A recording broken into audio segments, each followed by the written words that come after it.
statement. Tough loss.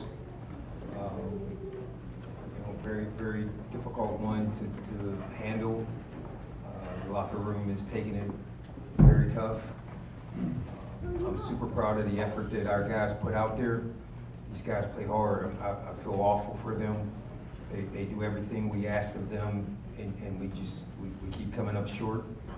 I want to thank our crowd. The home field advantage was to our advantage. They were awesome.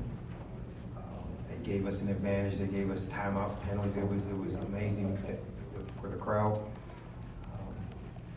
We have to hit the reset button again tomorrow and continue to figure out how to win a game.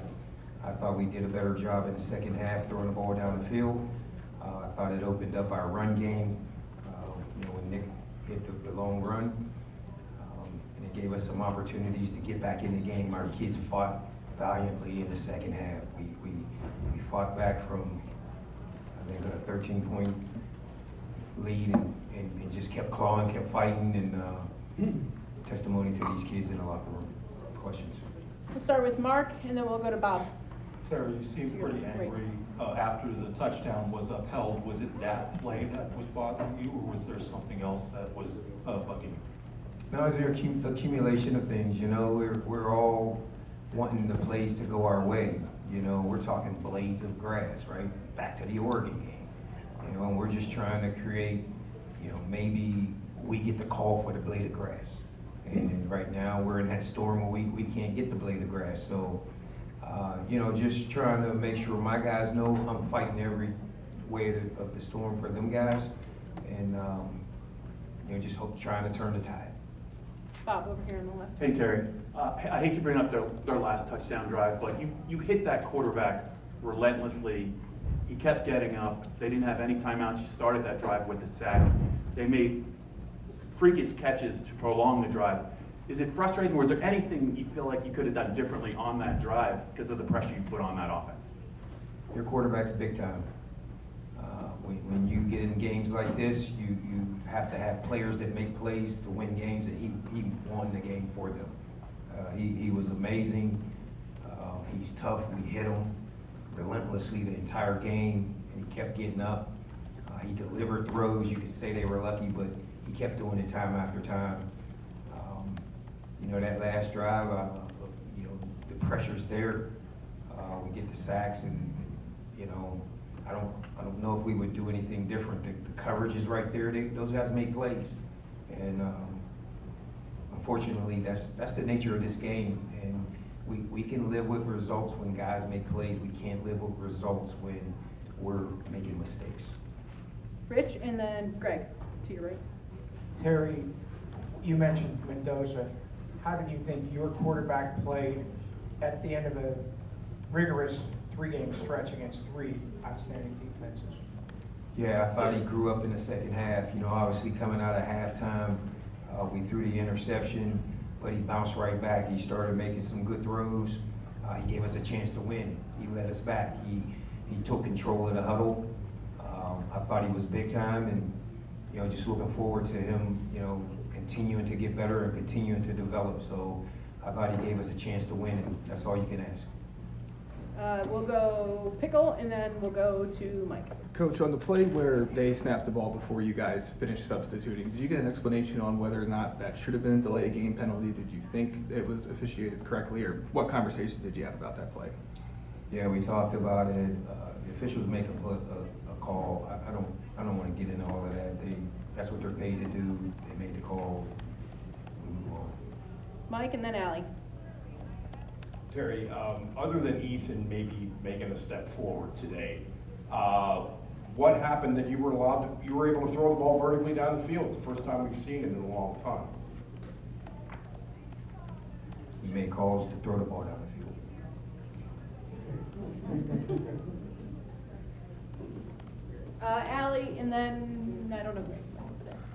Terry, you mentioned, I'm back here. Ready, a little bit left? I got you. It's been a number of these games. You referenced Oregon, and it's felt like in almost every single game you're almost right there. how much harder is that to stomach for the locker room, and what is the message when it's coming down to, again, 1-2 plays? It's extremely hard, you know, like I said, these guys work hard. You know, we go to practice tomorrow and they have a day off on Monday, but they're in there watching film. We practice hard on Tuesday, Wednesday. They're getting after it. We're straining these guys. You know, and they don't reap any reward for it. And it's very difficult. Again, I feel bad for those guys. They deserve more. They deserve victory. And we'll reset tomorrow, and we'll come back out and try to get better. Tyler, then Neil. Hey Terry, there's a few guys that are down there the last few games. Nick Singleton, Dennis-Sutton, Zane Durant. From our view in the press box, they may have played their best game of Big Ten ball so far, responding to this moment.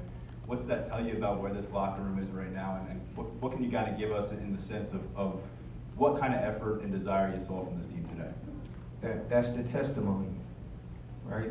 I think it was you that made the comment that there was no morale in the practice, or the lowest morale you've seen.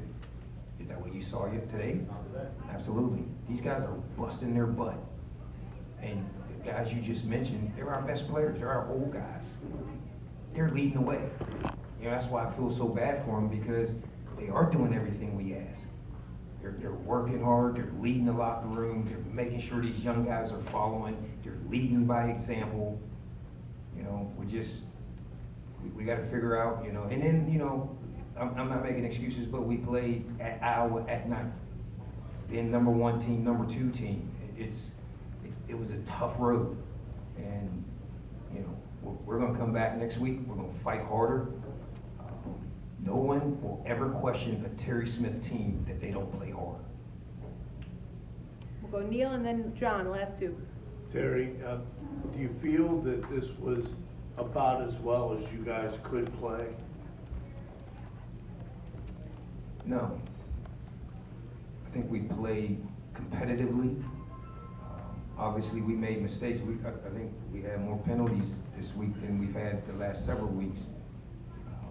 You know, I think we can make better decisions on third down situations, but defensively, I think it's close to a good game. But there's always room for improvement. You know, I'm super proud of these guys. They played their hearts out. You know, and I wouldn't do it any other way. We fought back. These guys could have packed it in. They could have easily quit. When we were down, you know, when we had the fumble before the half, and then they come out and we had the interception, they could have laid down and quit. And they dare not do that. So we're going to come back tomorrow, and we're going to get back at it, and we're going to be ready to play at Michigan State next week. John? Hey, Terry, here on your left. To your left. I just want to go back to the crowd support. When you led the team out on the field, big ovation, your name was announced on the video board, big ovation. How would you describe the level of support you got today from the crowd? How important was it? And for you personally, lifelong Penn State or first home game as a head coach, how much did that mean to you personally? Yeah, it means a lot.